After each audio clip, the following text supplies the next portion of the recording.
Welcome back to College Football Addiction. Drake C. Toll locked on Big 12 to talk a little bit of BYU athletics. Some big changes there in Provo coming.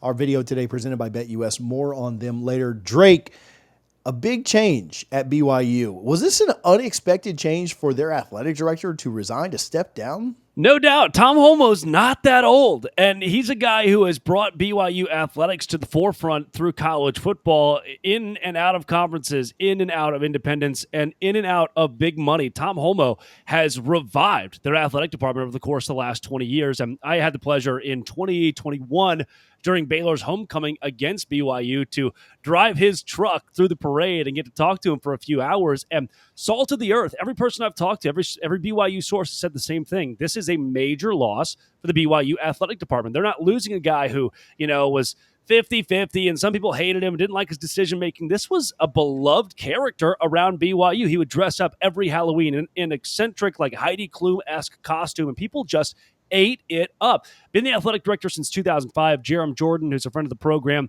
says what a tenure he had, leading BYU back from 3 straight losing seasons in football to winning the Mountain West, hiring Bronco Mendenhall, venturing in independence with a contract with ESPN, the WCC, hiring Kalani Sitake, entering into a coveted Power 4 conference, the Big 12, capped by an 11-2 season in 2024. But the buck does not stop there for Tom Holmoe. In men's hoops, hired Dave Rose, who made the NCAA tournament as an at-large a lot when they were in independence.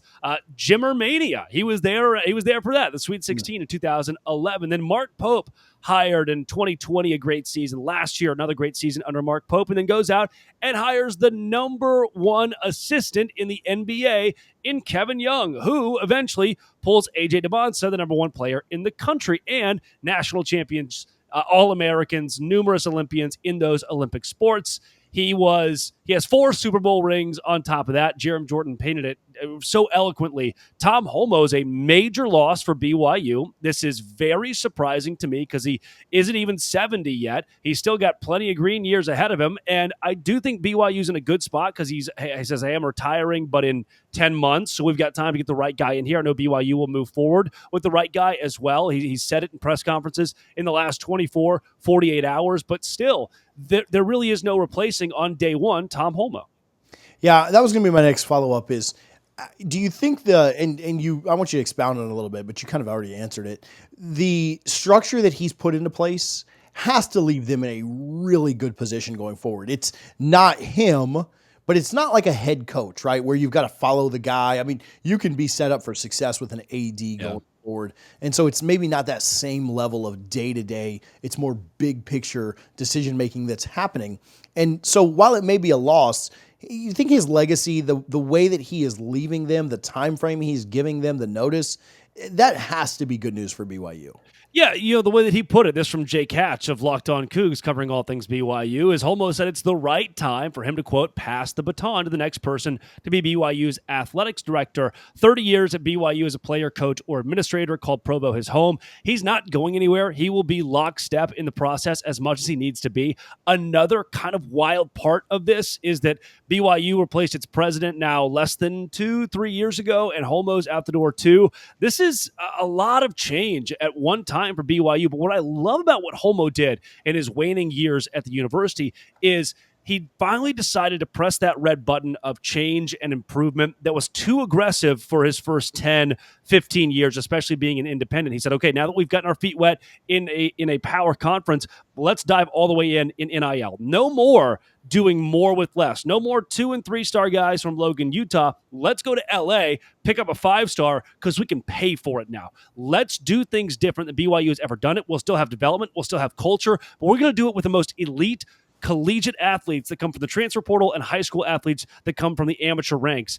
And the fact that Holmoe said, fine, I'm ready. It's time. Let's release the nuclear codes here and go all in on sports in a way that BYU has never done before. Hiring Kevin Young being a massive part of that just shows it's time. They're ready for a new era, probably a younger athletic director or an athletic director with pro experience. Danny Ainge's name has been thrown around so far, a massive BYU guy.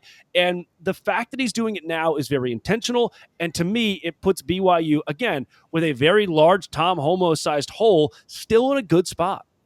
Get ready for a rush with the BetUs Casino. We've told you about the sports side a ton, but they have promotions and tournaments that make every play even more rewarding. Sign up now and experience the difference. Get your bonus, a 200% sign up bonus up to $5,000 and a 250% crypto bonus up to $5,000 right now at the BetUs Casino.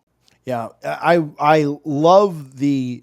I mean, we think about men's basketball, we think about football. Yeah, I don't mean to take away from any of the other sports or anything, but you think about the just kind of the rock solid foundation that he leaves behind with the coaches that are in place, the guys that really just seem so bought into that program, that culture, and I mean, let's be very frank. We talked about this in our NIL house settlement stuff.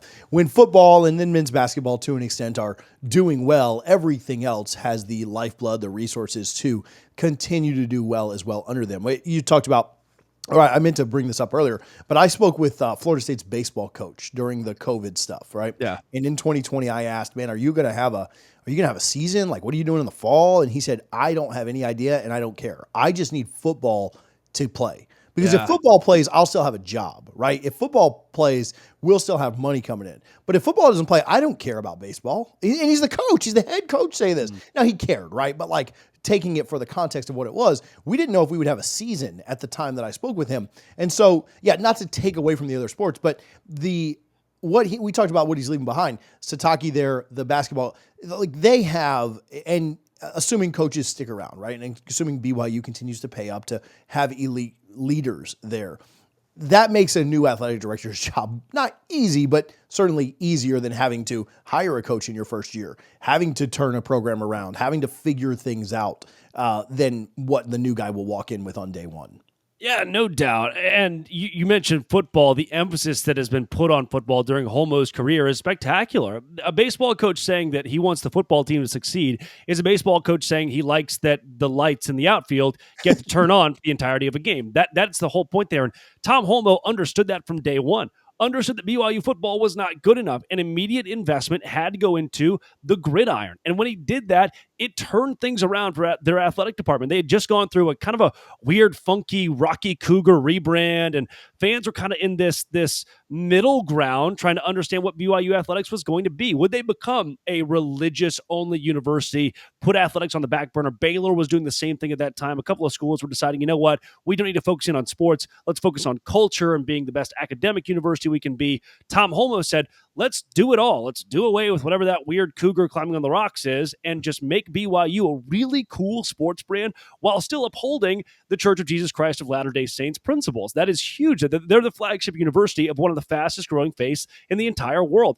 Holmoe had to embody that while still winning football games. He did it. And now the next guy will have BYU ties. I do think he'll be, if not younger, more energetic or more experienced than maybe other universities have a shot at. And there are plenty of alum, plenty of people who have interest in this job. They'll have no problem hiring somebody else. Again, Homo will be in lockstep with the athletic department in this hire. And I think BYU, if he's going to leave, it's as good a time as any, especially coming off of last year's football success. The guy is walking away. They say you either die a hero or live long enough to see yourself become the villain. This guy's dying a hero today. Yeah, I love the reference to a great all-time classic movie. So, yeah. Drake, where can people follow you? Where can they find more of your work? Yeah, at LO Big 12 or at Drake C. Toll on Twitter and wherever you find your podcast with Locked On Big 12. Awesome, man. I appreciate your time. We'll talk soon. Always fun, TJ.